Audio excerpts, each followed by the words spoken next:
अध्याय 5। बोले श्री भगवान से अर्जुन, हे प्रभु, मुझको आप बताएं, कर्मों से संन्यास ठीक या कर्मयोग ही बेहतर है?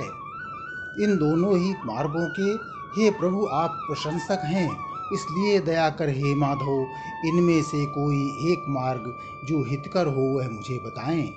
बोले श्री भगवान, हे अर्जुन, जो मार्ग बताए हैं मैंने वे दोनों ही हितकारी हैं, पर सुगम मार्ग के होने से कर्मयोग ही बेहतर है। हे अर्जुन, जो जन द्वेष रहित, ना कोई लालसा जिसमें है, वह कर्मों का योगी जग में सन्यासी कहलाता है। राग द्वेष ऊहापोहों को छोड़ सुखों को पाकर वह भव बंधन मुक्त हो जाता है। अज्ञानी इनको पृथक पृथक फल देने वाला कहते हैं, किंतु कोई भी मार्ग हो अर्जुन, फल दोनों का मैं ही हूँ। ज्ञान योग के योगी भी परम धाम में जाते हैं, कर्म योग के योगी भी उसी धाम में जाते हैं। इसलिए फलों के रूपों में जो इन्हें एक पहचानते हैं, वे ही मानव हे अर्जुन वास्तविक यथार्थ को जानते हैं। पर कर्मयोग के बिना परंतप मन, इंद्रिय और काया से होने वाले सब कर्मों में कर्तापन का भाव त्यागना अति दुष्कर हो जाता है। लेकिन अंतस में ईश्वर का शाश्वत चिंतन जो करता है, ऐसे कर्मों का योगी परमात्मा में जा मिलता है। जिसका अंतस पावन है, जो जितेंद्रिय है, मन भी जिसके वश में है, जो इस यथार्थ का ज्ञाता है कि सब भूतों का आत्मरूप परमात्मा जिसका आत्मा है, वह कर्मों का कर्ता होकर भी लिप्त न उनमें होता है। सांख्य योग में रहने वाले और तत्व के ज्ञानी भी सूंघते, लगते, सुनते, छूते, बोलते, खाते, चलते, सोते, त्यागते, पाते, श्वास को लेते, आँख खोलते और मूंदते, इन सबके वे होते चलते यही समझते हैं कि निश्चित मैं कुछ भी ना करता हूँ। बस अपने अपने अर्थों में इंद्रियां कार्यरत रहती हैं। निर्लिप्त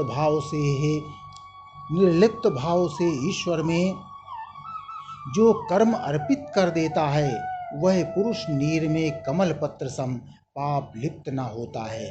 कर्मों के योगी हैं जो, वे मन बुद्धि काया इंद्रिय से आसक्ति लेश न रखते हैं। बस अंतस की शुद्धि के हित कर्म सभी वे करते हैं। कर्मों के फल ना लेकर वे प्रभु को ही पा लेते हैं। अंतस में प्रभु के आने से परम शांति को पाते हैं। पर जो चाहत की इच्छा से फल में डूबे रहते हैं, वे परम शांति को ना पाकर भव बंधन में ही बंधते हैं। मन को जिसने जीत लिया, जो सांख्य योग को करता है, वह कर्मों को ना करवाता, ना स्वयं कर्म को करता है। निर्लिप्त भाव से अंतस में वह नव द्वारों की काया में मन से कर्मों को त्याग चैन से प्रभु में ही मिल जाता है। परमेश्वर सभी मनुष्यों के ना तो कर्तापन की, ना ही कर्मों, ना उनके संयोगों की ही रचना करता है, किंतु यहाँ जो भी होता है वह स्वभाव से ही होता है। घट घट व्यापी परमेश्वर निर्लिप्त भाव से रहते हैं। घोर कालिमा की चादर जब ज्ञान पुंज ढक लेती है, तब मानव मोहित होते हैं। लेकिन जिनके अज्ञान को प्रभु के तत्व ज्ञान ने काट दिया, वे ज्ञान लोक में ईश्वर का अनुपम दर्शन पा लेते हैं।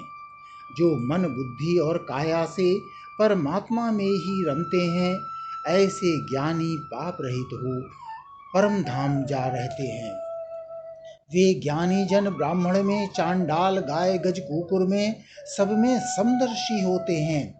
जो सब में समदर्शी होते हैं, वे अपने जीवन के रहते ही जग में विजयी होते हैं, क्योंकि परमात्मा दोष रहित शाश्वत सम ही वह रहता है। इससे समदर्शी भी समवत हो परमात्मा में रहता है। जो प्रिय को पा लेने पर पुलकित ना किंचित होता है, ना ही अप्रिय को पाने से दुख रंजित ही होता है, वह तत्वज्ञानी स्थिर बुद्धि निर्लिप्त भाव से परमात्मा में एक भाव से रहता है। विषयों में निर्लिप्त हुए जो आत्मानंद को पाता है वह परमात्मा में ध्यान रूप चिर सौरभ से भर जाता है। क्षणिक सुखों के विषय भोग ये आज सुखद से लगते हैं, पर समय बीत जाने पर ये दुखदायी सब बनते हैं।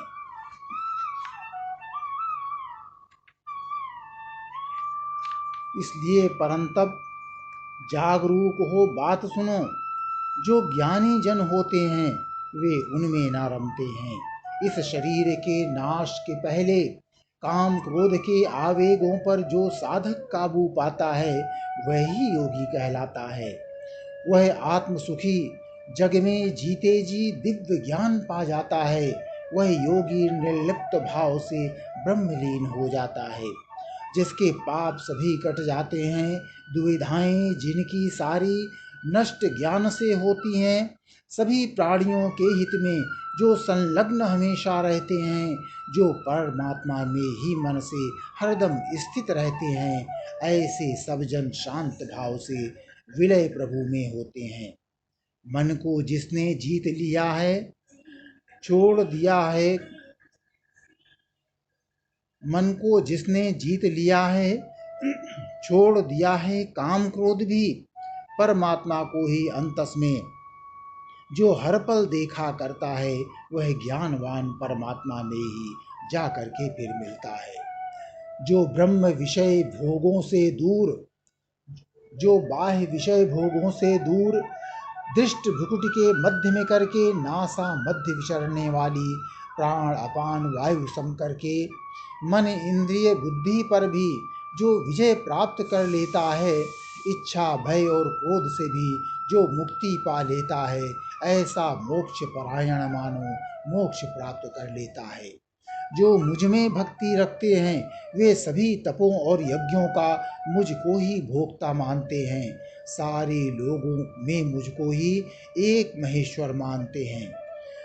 सभी प्राणियों के प्रति ममता दयावान व प्रेमी भी जो मुझे तत्वतः जानते हैं, ऐसे सब जन निश्चित ही परम शांति को पाते हैं।